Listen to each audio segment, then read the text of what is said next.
Hi friends, I'm back and I'm going to start reading the last of the series, and this is called Toys Come Home. Chapter 1, in which there is nowhere nice to sleep. StingRay has missed the birthday party. She didn't mean to. It was her first party ever in the world to be invited to, and she missed it. She didn't even know she was missing it. She didn't know anything about the party until now, when it already is over. She can tell that people are disappointed in her. Here is what happened. StingRay woke up. She had never been awake before, but she could hear a scissor scoring cardboard above her head. Opening a package mailed from a toy store. Inside the package, StingRay was squashed in a gift box that was wrapped in shiny blue paper and tied with a pink ribbon. She woke with the feeling that she'd been waiting asleep for a very long time. She dreamed while she slept, the same dream over and over, about a wooden crate filled with other plush stingrays, packed with flippers touching flippers, tummies touching tails. It was a mellow, cozy dream. The stingrays were still. The sounds were muffled.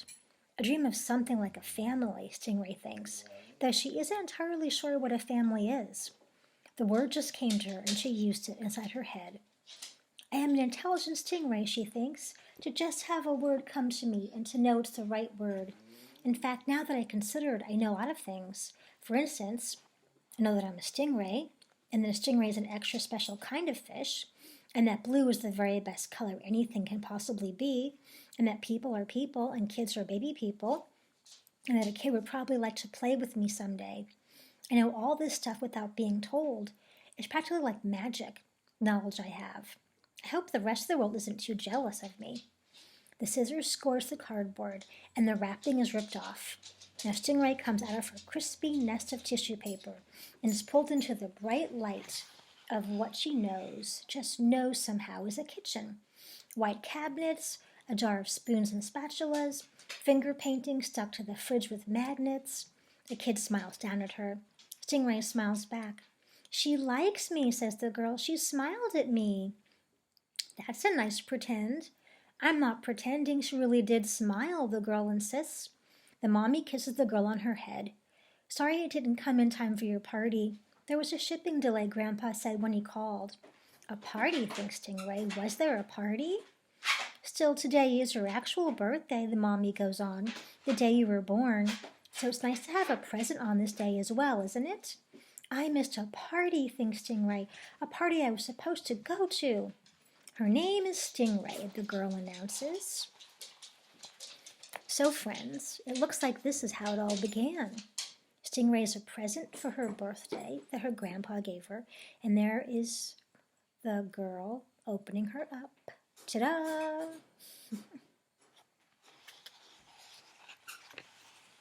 Oh, Mommy crinkles her nose. Don't you want to call her a real name, like Sophia or Samantha? StingRay. Or maybe an animal name like you gave Bobby Dot? Who is Bobby Dot, wonders StingRay. You could call her Sweetie Pie, continues the mommy, or Sugar Puff. How about Sugar Puff, Just StingRay, says the girl. I like StingRay. Upstairs, the girl's bedroom has a high bed with fluffy pillows and a soft patchwork quilt. Atop the windowsill is a collection of birthday cards from her friends. There are shelves filled with books and games, puzzles and art supplies. A large ash-blue rocking horse resides in the corner. On the bed lie a plump stuffed walrus and a woolly sheep on wheels. The sheep looks old. Under the bookcase, StingRay can see several sets of tiny sparkling eyes. She can feel them watching her. She can feel the eyes of the walrus, the sheep, and the rocking horse too. But none of them is moving. StingRay doesn't move either. The house feels big, too big. There don't seem to be any other stingrays here with whom to nestle. She longs for the comfort of her cozy dream. The girl sets StingRay on a low shelf and trots out of the room. She has a play date. When the family bangs the front door behind them with the toys, and the toys can hear the rumble of the car starting in the driveway, the walrus galumps himself to the edge of the bed, then hurls himself off. He executes a spectacular flip with a twist and lands right side up. Whomp! He's a little larger than StingRay, and his plush is satiny walnut brown. His soft tusks and hairy gray whiskers are fresh and clean. The tag on his hind flipper reads dry clean only. The walrus shakes his head with a blah blah blah blah blah blah sound, and the thick pudge of his neck rolls and shakes. And he scoots over and snuffs his whiskery nose over the edge of the shelf where StingRay sits. He doesn't speak. StingRay doesn't speak. StingRay's never spoken, though she would clearly like to. In fact, she thinks she might have a really huge amount to say, but she doesn't know how to get going somehow. You say, "How do you do," is what you say, the walrus announces eventually. Croaks up StingRay. "No," snaps the walrus. "How'd you do?" He repeats the phrases if StingRay is stupid. "How'd you do?" StingRay manages. "Splendiferous, thank you. And yourself?" "Splendiferous." StingRay likes that word. It sounds grand. "You can't say splendoriferous if I say splendoriferous," complains the walrus. "You're doing it wrong." "Sorry." "I say splendiferous and you say something else. Then you're not copying. Try again." "How'd you do?" "Blue," says StingRay. "I'm blue, thank you." "You're still doing it wrong," says the walrus. "It's not a question about color. But let's move on. My name is Bobby Dot. I was a birthday present and I arrived in the middle of an enormous party. The girl really likes me and she sleeps with me on the high bed. My name is StingRay. I'm a birthday present too." "StingRay's not your name," says Bobby Dot. "StingRay's what you are." "StingRay is too my name." "Really?" Bobby Dot looks at her pityingly. "Yes." StingRay tries to hold her chin high, but she is wishing she were indeed called Sweetie Pie or Sugar Puff or even Sophia. "Well, we can't all have real names, I suppose," says Bobby Dot as he hurls himself up onto the shelf with a thump. "Sheep is just called sheep." He makes himself comfortable next to StingRay. "I don't think you are a birthday present, by the way." StingRay is starting to find Bobby Dot unpleasant. "Why not?" "Birthday presents come at birthday parties." "The mommy said I was a birthday present." "Well, maybe she said that to make you feel good. But if you were really a birthday present, you would have arrived at the party." StingRay knows he's right. She heard the people talking about how she'd failed to be at the party. It's a bad feeling, this failure, right at the start of everything, so she pretends to know something else that she does not. "I'm the actual day of birthday present," she tells Bobby Dot. "Haven't you heard of that?" The walrus draws a tiny bit of chin back toward his neck. "No." "Oh," StingRay gives a shrill laugh. "I thought everybody knew about those. The actual day of birth present is this very special kind of blue present that arrives, of course, on the actual day of birth, not just on the day of the party, which is not very important, no offense. And the actual day of birth present is a present the kid wanted the most, in her very favorite color, in the best color in the world. Not walnut brown or anything boring like that, no offense. I can't believe you didn't know about those. I thought it was common knowledge." StingRay has spoken so convincingly she almost believes herself. Bobby Dot's bright new eyes dim slightly, and she feels a puff of satisfaction. "Let's move on," the walrus says. "Here are some things about this house that you might want to learn." StingRay sighs. She wishes she could tell Bobby Dot she already knows everything he could even think to tell her, but the truth is, she needs his information. She links her flipper with the one he's holding out, and the two of them hop off the shelf. As they tour the room, the walrus points out important sights and landmarks. Don't talk to the people," he says. "Just stay still and quiet when they're around. That's the bookshelf. Make sure you put back anything you look at. The girl pretty much knows about us. I mean, she talks to us. We just don't talk back. There's a TV downstairs. You can watch it when they're gone for the day, but not at night because you might wake someone up. The bathroom is off the hall. There are some towels there and in the linen closet, but they keep to themselves mostly. It's like a towel club or something. Not very nice. I wouldn't want to be a member." StingRay follows Bobby Dot and remembers everything. She still doesn't like him. The tall rocking horse in the corner can't get around us on his own, Bobby Dot explains. He doesn't talk much. True to his description, the horse blinks his eyes and sniffs StingRay's proffered flipper to say hello, but he doesn't say how do you do when she does. A mischief of toy mice, very small in size, run across the floor to the toy box. The mice giggle among themselves and ignore StingRay. They proceed to pull out a box of small wooden blocks and play a lively game, squeaking and pushing the blocks about with their noses to make a maze. They move so fast StingRay cannot even count them. Mice, cries Bobby Dot, clapping his front flipper together with authority. The mice ignore him.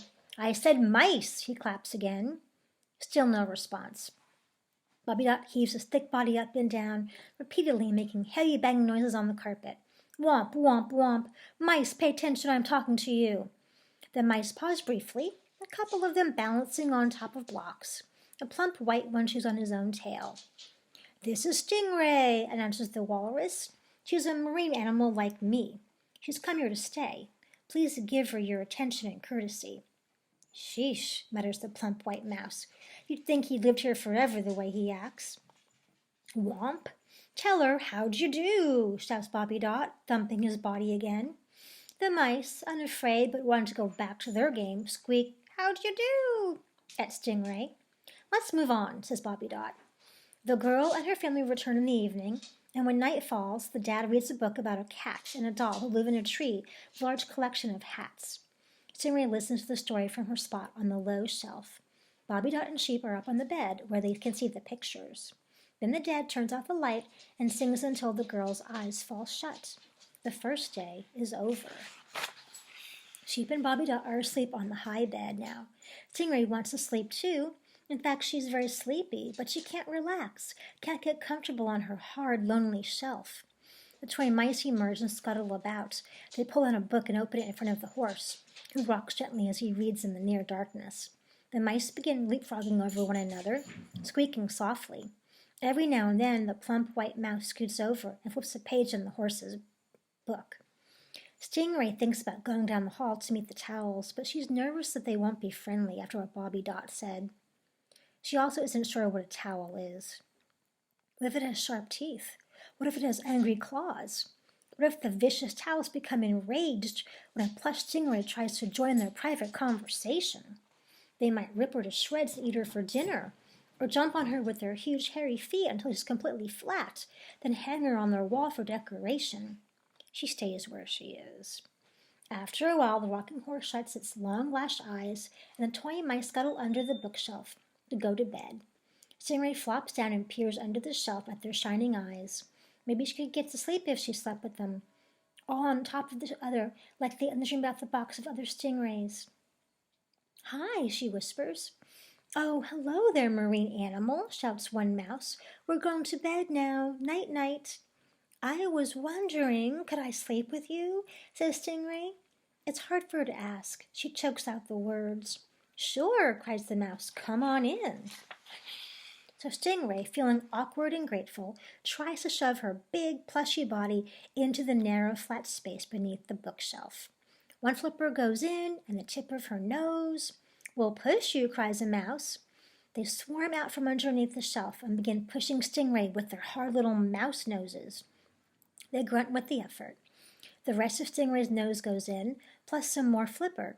There, cries one mouse. Great pushing, guys, cries another. We pushed the marine animal. Did you see? Did you see? We pushed it. I saw. I was pushing with you. We pushed it with our noses. High five. StingRay's face is jammed against the shelf, but out of the corner of one eye, she can see the mice bouncing up and down, pleased with themselves. I'm not in, she says. You're almost in, cries a brown mouse. You just have to make yourself a bit smaller. Maybe this is the sort of thing StingRay can do if she tries, StingRay thinks. So she smallens herself, lessens herself, scrunches herself down and diminishes with all her might. A little more smaller, yells the mouse, then you'll be in. StingRay tries again, but somehow she does not diminish. She stays exactly the same. Maybe it's not the sort of thing a StingRay can do if she tries. I think I'll just sleep here, says StingRay, because, StingRays like to sleep out in the cold, dark air. We like that better than cozy under bookshelves. Nighty-night, then, cries a mouse, and they all scuttle under the shelf and make themselves comfortable. All right, I still have more of Chapter 1 to finish, but this is interesting. I think this might have been the first one in the series, but who knew? But I love these books. They're really fun. I'll see you soon, friends.